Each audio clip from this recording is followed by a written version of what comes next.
印度要拥抱中国企业，引诱中国帮印度培养制造业，对谁有好处？各位网友，大家好，我是刘小飞。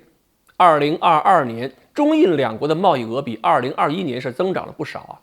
中国对印度出口额达到了1185.02亿美元，增加了20%。但是呢，印度向中国出口的数据就很不好看，只有174.83亿，比2021年还少了100多亿。印度政府2月初召开了一个会议，讨论了如何减少对华贸易逆差，就下了2步棋。一步棋呢是说要尽量减少从中国进口的商品，说中国是不可靠供应链，要加大对中国商品的反倾销调查。另一步呢，则是要对中国企业摆出一副笑脸，张开怀抱，说要欢迎更多的中国企业到印度投资办厂。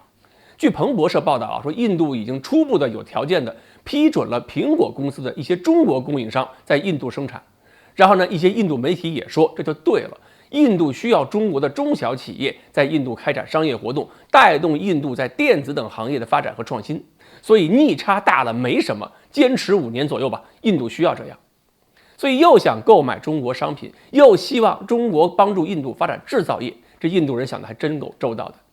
其实呢，也不仅仅是为自己周到，也是要在美国面前体现印度的价值，这是要用来换取美国更多支持的。那么印度价值是什么？就是美国一直希望实现制造业的回流，供应链要跟中国脱钩，否则跟中国较量的时候永远会投鼠忌器。所以现在就把印度当成了一个重要的伙伴和桥梁，想把印度培养成一个制造业大国和庞大市场，实现对中国的替代。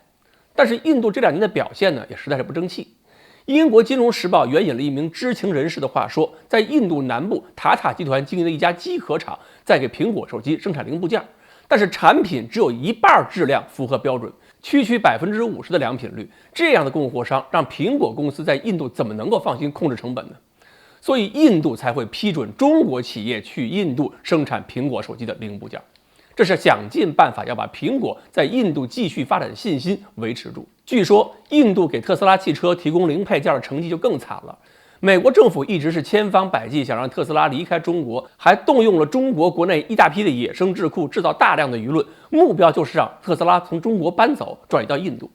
结果呢，印度还要求特斯拉办厂可以啊，但至少要购买5亿美元的汽车零配件，才能让特斯拉在印度办超级工厂。而印度提供的零部件良品率却只有30%，所以特斯拉怎么敢去？而在中国，特斯拉汽车已经基本实现了国产化，有人说除了品牌100%是中国造了。所以这一轮较量不仅没有形成美国所需要的制造业回流，反而是让特斯拉被中国企业控制了，大批中国企业还能通过特斯拉获取利润。其实很多事儿都是这样，美国策划了半天，最后让美国这些计划泡汤的都是中国的科技和工业部门。科学技术就是第一生产力，也是国际博弈的第一生产力。动嘴皮子吹牛自嗨可是没有什么价值的。那么面对印度张开的怀抱，中国企业要不要去投资呢？我想各个企业应该考虑的是2点。第一，自己的安全有没有保障啊？说白了就是印度政府会不会又翻脸，让中国企业在印度被当地政府再合法的洗劫一遍，搞个血本无归。第二，还是要考虑会不会亲手提升印度的工业能力，那不就是跟我们自己竞争那么简单了？那还是有利于美国的战略布局的。